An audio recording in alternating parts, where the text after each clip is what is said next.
Sejam bem-vindos. Este é o programa O Amor Pede Passagem. Aqui já está conosco o Dr. Alberto Almeida. Seja bem-vindo também, Dr. Alberto. O tema de hoje é amor do ego e amor de Deus. Vamos iniciar, Dr. Alberto, com as nossas perguntas. Por que os homens buscam bem-estar e encontram sofrimento? Porque o mundo está se movimentando numa perspectiva meramente egóica. Somos só seres humanos e ficamos no humano inflando a nossa dimensão da personalidade. E aí a nossa relação fica empobrecida com o mundo material porque nós achamos que vamos conseguir ter sucesso e felicidade tendo as coisas, conquistando os títulos, fazendo um avanço profissional. E mergulhamos nas coisas materiais, ficando possuídos por elas, porque mantemos uma relação de aprisionamento. E, com as pessoas, fenômeno similar se estabelece. Eu quero dominar as pessoas, possuí-las, meu amor, minha esposa, meu filho. É uma relação de posse. E é uma relação de posse não é só no possessivo, expresso nas palavras, no pronome. Ela é uma relação vivencial de posse, o que nos escraviza, ou escraviza o outro em relação a nós mesmos.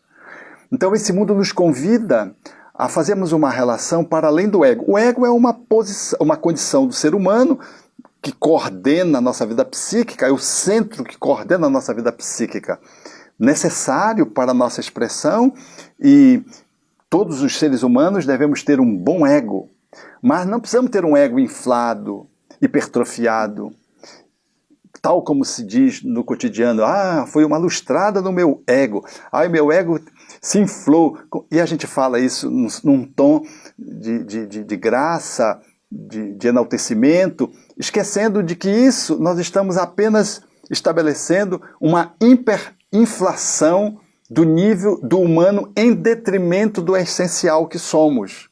E ficamos nesse nível mais tangenciando a realidade profunda, numa realidade que gera sofrimento, porque eu tenho dinheiro, o dinheiro me tem. Eu tenho os títulos, ou os títulos me possuem. Aposentar é um problema, porque eu vou deixar de ter um título que me confere a empresa pública, por exemplo. Então, a nossa relação com as coisas é uma relação de aprisionamento. E com as pessoas é uma relação de disputa, é uma relação de luta, luta egóica. É o poder se estabelecendo para ver quem é que manda, quem é que influencia. Então, isso tudo gera sofrimento. Então, as coisas, os títulos, o dinheiro, o cargo, como você citou agora há pouco, quando a pessoa se aposenta, são um problema? Não são um problema. O problema é a forma como a gente significa as coisas e as relações. Se eu coloco a minha vida nas coisas, eu passo a ser escravo delas. Se eu coloco a minha vida nas mãos de alguém, eu passo a ser um pederucalho daquele alguém. Eu passo a ser um satélite gravitando em torno daquele alguém. Ou faço com que as pessoas gravitem em torno de mim, aprisionando as pessoas. Então, a forma como nós nos relacionamos com o mundo material, se ela é estritamente egóica, ela é aprisionante, geradora de sofrimento, inevitavelmente, com a doença, com a velhice, com as enfermidades, que são inevitáveis numa vida de seres humanos, de espíritos reencarnados na condição humana.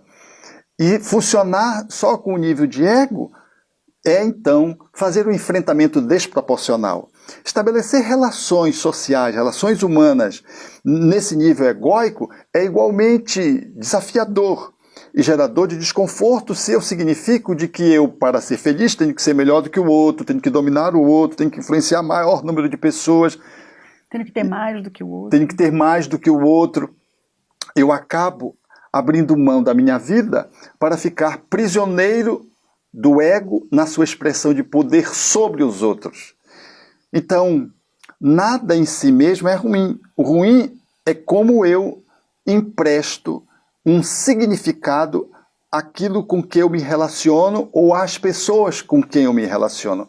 Isso é que faz que a relação humana seja rica ou empobrecedora, e isso é que faz com que eu seja senhor das coisas e não escravo das coisas, dos títulos, do status, do dinheiro, da riqueza, do patrimônio.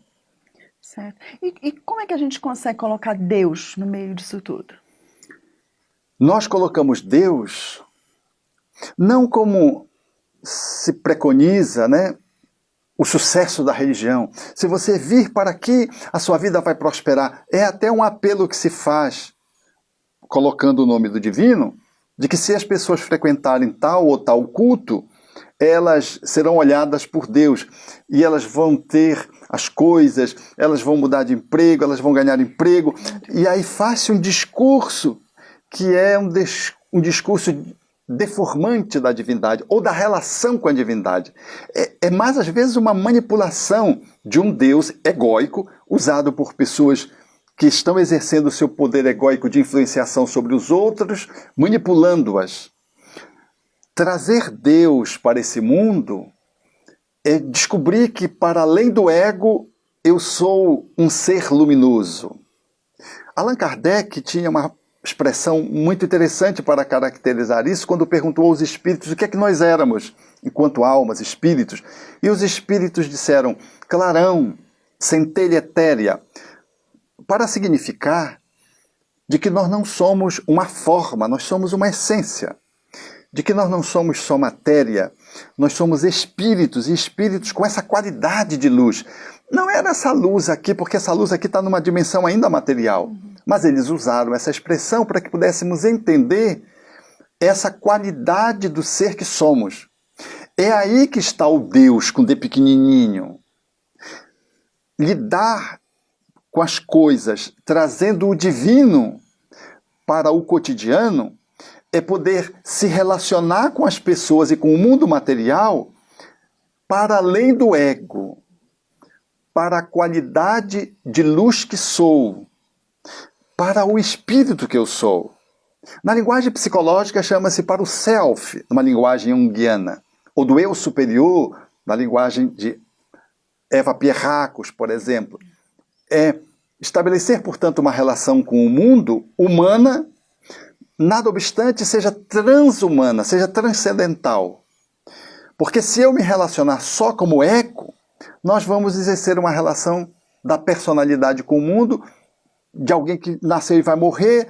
É uma relação muito pobre que Fenelon, diria Kardec em O Livro dos Espíritos, que nos gera muito sofrimento porque ela deriva do egoísmo, expressa-se egolatramente, egocentradamente, enfim, com tudo que deriva do ego e que se adstritamente fica relacionado a ele, gera sofrimento, dor, fissura. Então, trazer o divino para tudo isso não é buscar Deus em algum lugar, é buscar o Deus que está em mim, que fala dessa minha filiação divinal, que fala dessa minha conexão com o Pai maternal.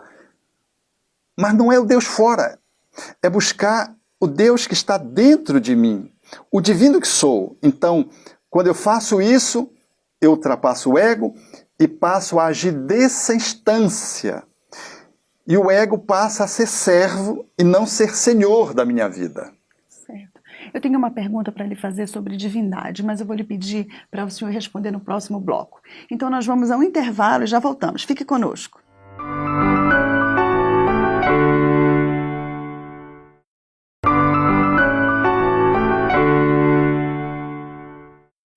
Retornando, vamos à pergunta. Doutor Alberto, o conhecimento da divindade é suficiente? Sim, mas sobretudo de uma divindade que nos implique. Ao invés de eu fazer um curso de teologia para saber como é que eu vou acessar Deus, como se Deus fosse um lugar, tivesse numa instância, e eu tivesse um mapa para poder chegar nele, o que naturalmente é compreensível e também pode ser incluído, nós precisamos fazer um mergulho na divindade que se nos coloca como natureza. Há que fazer um autoconhecimento, uma imersão dentro de nós mesmos. Nós precisamos descobrir essa nossa relação com a vida como sendo uma parte que expressa a nossa própria origem e a nossa própria destinação. Ou seja, nós somos seres crísticos. Então, buscar essa divindade, conhecer essa divindade, é um caminho do autoconhecimento. Ir para além da personalidade egóica que somos, mergulhar nas instâncias das nossas múltiplas vidas, avaliar que temos muitas sombras que precisamos diluí-las, de que temos muitas encrencas que nos impedem de fazer um mergulho transcendente dentro de nós mesmos. Então, é fazer esse mapa, não só um mapa de quem busca Deus fora, é de busca Deus dentro. Porque Deus em tudo está também dentro de mim. E quando eu faço isso, eu resgato a divindade dentro de mim. Resgato a minha própria natureza divinal. E quando eu faço isso, eu trago essa divindade para que ela possa diluir as sombras que me impedem egoicamente de me colocar estruturadamente no mundo. Porque o problema não é ter um ego. O problema é o ego ser o dono do pedaço, ser o manda-chuva.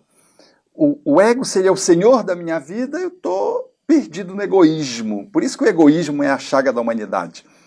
Por isso que o orgulho que deriva do ego também é um problema e que se coloca como sendo o nosso grande entrave para a relação dos outros, porque ele nos projeta para a arrogância, para a prepotência, para a fragilidade, porque toda pessoa muito orgulhosa é muito frágil.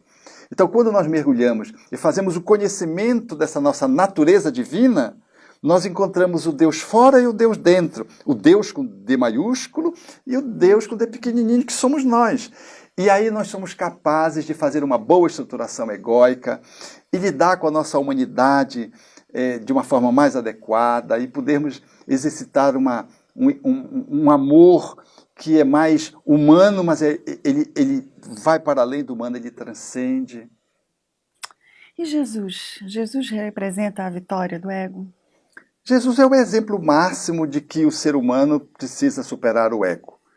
Ele, quando se colocou no mundo na posição crística, ele mostrava que quem regia a vida de Jesus era o Cristo que ele era. Ou seja, ele veio fazer a vontade do Pai, não era a vontade dele. Que mais tarde os discípulos vão também isso revelar quando Paulo diz, já não sou eu mais quem vive, né? É o Cristo que vive em mim. Falando exatamente de que ele se colocava no mundo agora a partir dessa natureza divina. Então, Jesus, ele não só ele sobrepujou a si mesmo, porque já era um espírito com essa qualidade quando renasceu, mas ele nos ensinou a fazer isso. Quando se colocou como a luz do mundo, o pão da vida, né, a água viva, ele nos ensina e nos conclama a fazer isso, dizendo, brilha a vossa luz, vós sois a luz do mundo, fazendo-nos entrever de que nós éramos muito mais do que aquela sombra, muito mais do que o corpo e muito mais do que as nossas esquisitices egóicas, os nossos limites de personalidade. Então Jesus faz um clamor para que pudéssemos superarmos a nós mesmos, quando diz, se alguém te bater na face direita, a do ego, oferece a outra, é do eu sagrado, do eu divino. Se alguém quiser ir 1000 passos, vai com ele 2000 milhas, 2000 passos, querendo dizer que nós temos que ir 1000 passos o ego, humano, mas temos que às vezes ir ao transhumano, porque temos essa qualidade, que é o self. Se alguém quiser tirar a capa, deixa que também a túnica, querendo nos fazer entrever, portanto, de que o ser humano, ele é um super-humano. Não porque ele seja arrogante, mas é porque ele é um ser que está consagrado a fazer a sua evolução. Nós estamos humanos, numa caminhada na direção da angelitude. Então a evolução é um fato.